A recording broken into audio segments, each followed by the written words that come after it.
Apabila seorang wanita ingin menikah tapi belum ada jodohnya, nah siapa yang mau nih? Apa yang harus dia lakukan selain berdoa dan memantaskan diri agar lebih baik? Sedangkan fitrahnya seorang wanita adalah menunggu dan dipilih. Apakah tanpa usaha mencari jodoh, jodoh itu bisa datang sendiri? Jadi jodoh itu ikhtiar, gitu kan? Jodoh itu ikhtiar. Dibolehkan dalam Islam seorang wanita berdoa kepada Allah. Kemudian bisa juga seorang muslimah, ini bukan aib ya, menawarkan dirinya kepada orang soleh. Itu dibolehkan, bukan aib. Diambil daripada kisah seorang sahabiat yang datang menghibahkan dirinya kepada Nabi SAW dalam ayat Al-Quran kan. Ada seorang sahabat datang mengatakan, ya Rasulullah, saya hibahkan diri saya kepada anda, artinya kalau anda mau nikahin saya silahkan. Lalu Nabi SAW melihat, Nabi SAW mengatakan, saya nggak ada hajat, sekarang saya nggak butuh nikah. Maukah kau saya nikahkan dengan siapapun di antara saya orang yang saya tunjuk? Kata sahabat itu, iya silahkan. Nabi keranin di masjid, kan gitu. Siapa yang mau nikahin wanita ini? Seorang sahabat angkat tangan, saya Rasulullah. Lalu ditanya wanita ini, kamu siap? Iya. Laki-laki itu siap, baik. Kamu pulang ke rumahmu, cari apa yang kamu bisa jadikan sebagai mahar. Sahabat ini pulang, datang lagi, ya Rasulullah, saya nggak punya apa-apa di rumah.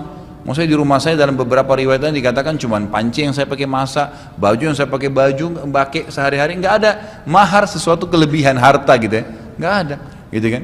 Lalu Nabi mengatakan, coba pulang walaupun cuma sebuah cincin dari perak. Dia balik ke rumahnya, nggak ada. Dia balik lagi, ya Rasulullah, nggak ada. Kata Nabi, kau punya ayat Quran nggak? Surah Quran yang kamu hafal? Dia bilang, iya. Jadikan mahar kamu. Lalu jadilah maharnya ayat-ayat Al-Quran tersebut. Lalu dinikahkan oleh Nabi SAW. Tapi yang kita ambil jadi saksi bahasan adalah wanita ini menghibahkan dirinya. Menghibah dengan cara yang santun ya. Dalam arti kata memang dia membahasakan, kalau memang berminat untuk menikah, saya bersedia, gitu kan. Itu memang biasa gitu. Kalau di kalangan para sahabat itu biasa, gitu kan. Sebagaimana juga laki-laki kadang-kadang sahabat Nabi itu kalau ada di antara, kalau pulang peperangan ini biasanya kan ada yang mati syahid. Nah istri-istri mereka itu diperebutkan oleh para sahabat karena mulianya suaminya gitu kan. Artinya suami pertamanya luar biasa gitu kan. Orang mati syahid di medan perang gitu kan. Kalau hari kiamat nanti tentu nanti istri itu akan ikut dengan suami yang tersaleh. Riwayatnya mengatakan suami terakhirnya gitu kan.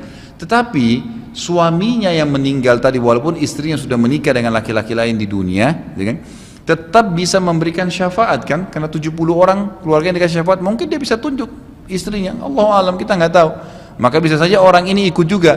Kebanyakan begitu. Makanya Umar bin Khattab radhiyallahu anhu waktu meninggal dunia itu istrinya dinikahi oleh beberapa sahabat. Ada sahabat yang ingin menikahi, sampai ditanya, kenapa anda nikahi istrinya Umar bin Khattab? Sudah tua sekali perempuan itu.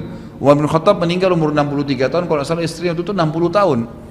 Dinikahi oleh seorang sahabat, saya lupa namanya siapa, tapi dinikahi. Ditanya, kenapa anda nikahi? Dia bilang, karena saya ingin tahu rahasia sholat malamnya Umar dari dia. Jadi ingin tahu rahasia suami awalnya gitu kan. Jadi para sahabat tuh kalau lewat di depan rumah janda, mereka zaman dulu caranya ya, Allahu alam kalau zaman sekarang untuk menjalankan berarti dari pengajian saya nih. Jadi mereka lewat depan rumah mengatakan, wahai ummu fulan, ya anaknya siapa misalnya, anaknya si A namanya, wahai ummu A misalnya gitu kan. Kalau selesai masa iddahmu beritahukan kepada kami. Bahasanya biasa begitu dulu. Artinya saya akan siap melamar kamu, gitu kan bahasanya. Jadi Allahu alam itu termasuk jalan yang dibolehkan. Ya juga di sini masjid kan sudah ada pendaftaran tuh. Mana panitianya tuh? Yang mau daftar boleh silakan gitu.